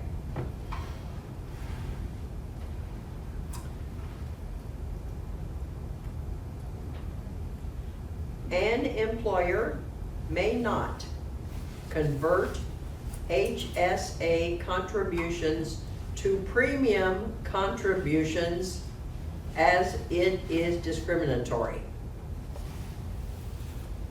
So, I don't know why that is and why we can't, but apparently that's not legal. Is that a correct statement? Yes. Okay. Who says it? The advisor for, the health, for Apex benefits. I thought we got a letter before that said it was all right. But we can't use the money to pay their insurance premiums. We can't use the HSA to pay their monthly health premiums. That's what that says. We wouldn't have the HSA. We can't use our AHS health savings account to pay it. The HSA that you would lose by turning 65 can't be, I'm not saying it right. You can't convert the savings from the HSA to pay the premium because that would be a discrimination against all the other age classes. There. So we can't do that. Okay. But you can discriminate against us turning 65. No, because it was set up originally to pay towards the deductible of the insurance. Now, you've chose to keep the insurance as opposed to go on to Medicare. So. No, I'm going on both. I have to go on Medicare at 65. You have to go on Part A. And that's my supplement at that point. But it used to be that you weren't allowed to do that, so I don't know what's going on. Medicare, but- you shouldn't be able to receive an HSA. Yeah. And actually, if you do receive an HSA after you start receiving Medicare, it will be caught on your income taxes at some point and they will come back for repayment. Right, that's why we understand the HSA is out. So you're not wanting the We understand HSA, that. but they can't contribute more to your premium than anyone else's premium. It has to be the entire premium would increase, not just select people. All right. Okay. Okay. So how can we get compensated for the lost benefit that we've gotten? I'll read some more of this. And this is from this gentleman with Apex. Says an employee who is elected Medicare may not receive HSA contributions or contributed him or herself in 6 months prior to electing Medicare. It may be taxed and penalized on such contributions. But, and I'm gonna put but, by law, an individual must elect Medicare by age 70, which I know that's true.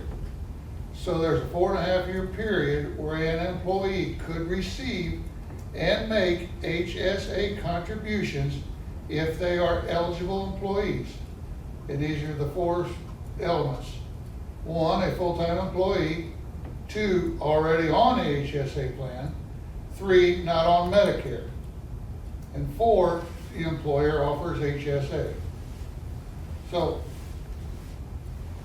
I read this as at least for 4 years, you can do it. But if- Because you're already on the health insurance Right. and you're a full-time employee. Mhm. Now, after that, like 69 and a half, you gotta quit. Mhm. And like I said, that's when it goes into, as I also read this, we would have to, since it's never been done before, we would have, and correct me if I'm wrong, Christina, since we have never done this before, we would have to create an ordinance, Oh, no, resolution. a resolution Of- to that effect. But that would give you 4 years. But then not taking the Medicare. Now, I don't know, During those 4 years, when I did finally take Medicare, I would be penalized a percentage every year that I did not have it after 65. Steve, I've talked to the South Bend Social Security Medicare office and the Washington Medicare office. When you turn 65, you automatically, and you're on Social Security, you automatically go on Part A, which is free. That's your hospital. portion whatever. of Medicare. Yeah, you go on that automatically. There's no way around it, which is no big deal because it don't cost you nothing.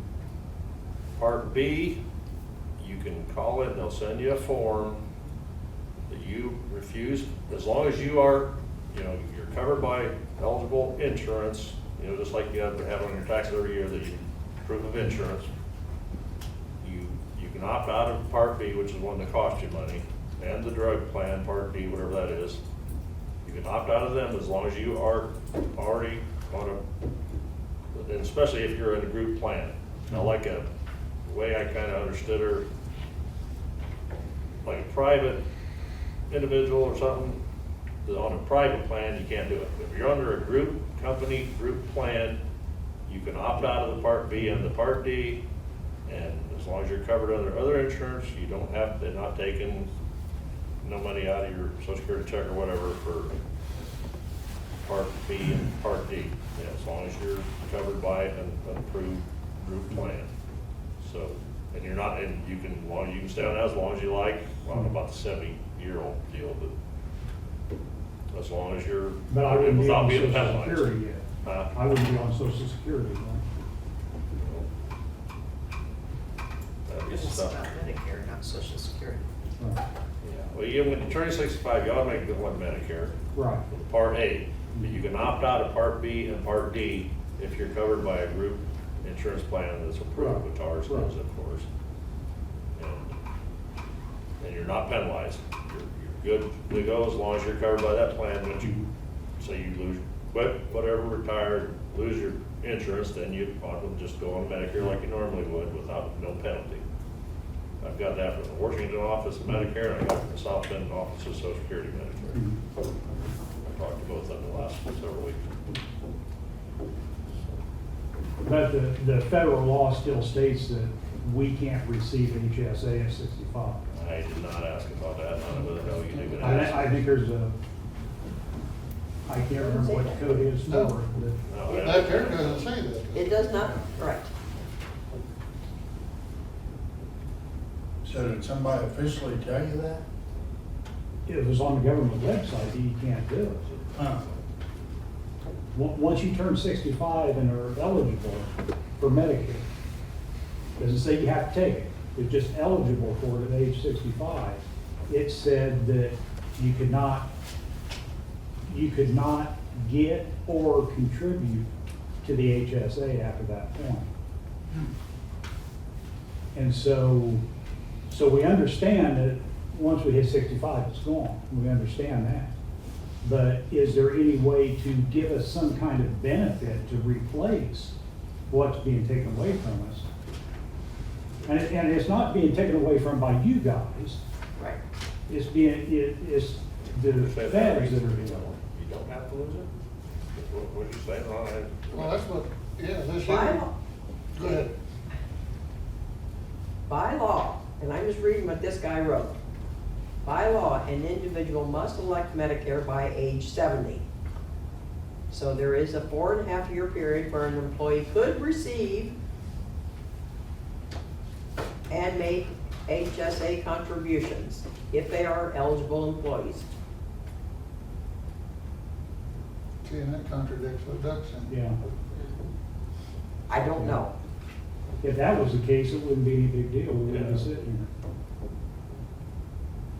And you guys wouldn't be taking it away from us if that was the situation. Wes, Sounds like you need to keep giving it over that 4.5 years, you would need a resolution, like you said. That's, as I understand it, since it's never been done before. oh yeah, we definitely need it. Was that your question? Yes. And that's something that I don't want you guys to do anything that is gonna put anybody involved at jeopardy for any kind of tax penalty or anything like that. You know, that's, we wanna stay as far away from something like that as we can. Me too. Could we have Okay. Holly Have Holly check it out? check it out and do some research on it for us? Let's do. Because like he said, if they're saying you can until age 70, then why would you guys take it away from the employees? True. That's a- This is beyond my pay grade. This is a little murky. Yeah, it definitely needs clarification. Yeah, and- so and let's have somebody's Holly got that check into answer. this. Somebody Right. does. Christina, We okay. don't, right. Yeah, But, I understand it, and Yes. Let's have an HR attorney check it out. What do you think? All in favor? Yes. Yeah. Okay, we'll do that. thank you. You're welcome. The window got a little bit bigger than you wanted, sorry. Well, and we want to do what we can, and for the employees, because retention is a big deal, you know? It's much easier, I would think, to retain employees, I know it is, than to get new employees, because Yeah. department heads are hitting us up all the time, Can't find anybody's got a CDL for. you know? Look what Matt just said. And the insurance has always Possibly 2 more. been a big sticking point with getting employees in. Right. Especially if they're young and with a family, Right. you know, so, you know, they'd be working half of their month, they'd be paying in insurance to cover their family. Right. So it's a tough issue. Well, so Christina will check with an HR attorney. We'll get down to the bottom of this. How's that? Thank you. You're welcome. Appreciate it. That's okay. Any other old business? Hey Phil, I just wanted to, so there is a website, it is up, it's new, Fulton County, Indiana. Randy, if you wanna research it, Fulton County, Indiana, it's all, there's no dots, there's nothing, .com. You can look up, it looks like that's the current tourism website. So, it talks Thank about the you. grant process and all the kit and caboodle there, so.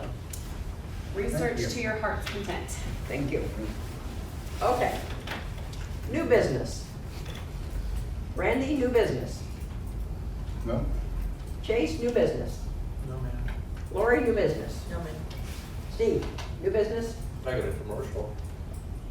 Do what? I got a commercial. You have a commercial? Because we're talking about Christmas and all that good stuff. Yeah? The Fulton County ABA Treasures for Kids is on December 3rd, Sunday, December 3rd this year, from 11 to 5 at the Fulton County Fairgrounds. I'd like to invite everybody to attend. All the money goes to local Fulton County less fortunate kids and Oh, families. wow. So, say it again.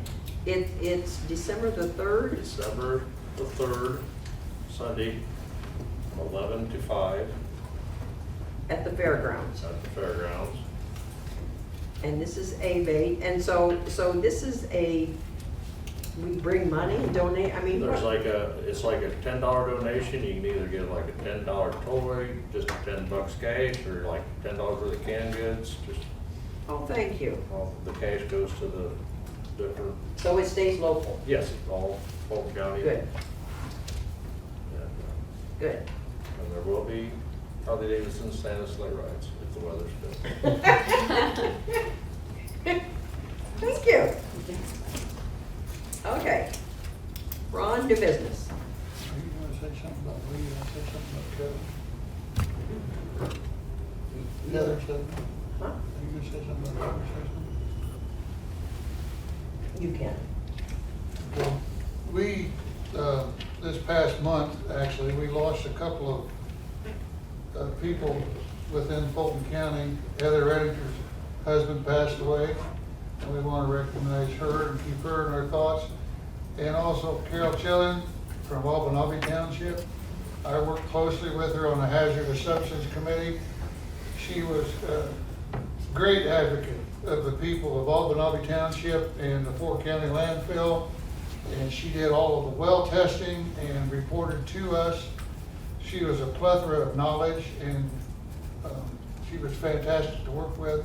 I just want to recognize her and her husband Ron and her family as she passed away, and she's going to be a tough one to replace because of her knowledge of the Fort County landfill and the aftermath up there. So that's just what I want to say. She was Albany Township trustee as well. Right. So we will keep them all in our thoughts and prayers. Yes, please. Especially at this holiday time. Okay, so the only new business, so the county's portion of the host fee fund, so this is a good one, for June, July, August, and September, our portion, are you ready? $158,000, I hope there's no commissioners here, good, there's not. $802.95. Don't tell John Geyer that. Oh gosh, that's right. Never Oh heard of gosh. that. So I misspoke, John Geyer, forget that. And lastly, our December council meeting is on December the 12th. The second Tuesday, not December 19th, December the 12th at 5 p.m. So that, do you have any new business? No. Okay.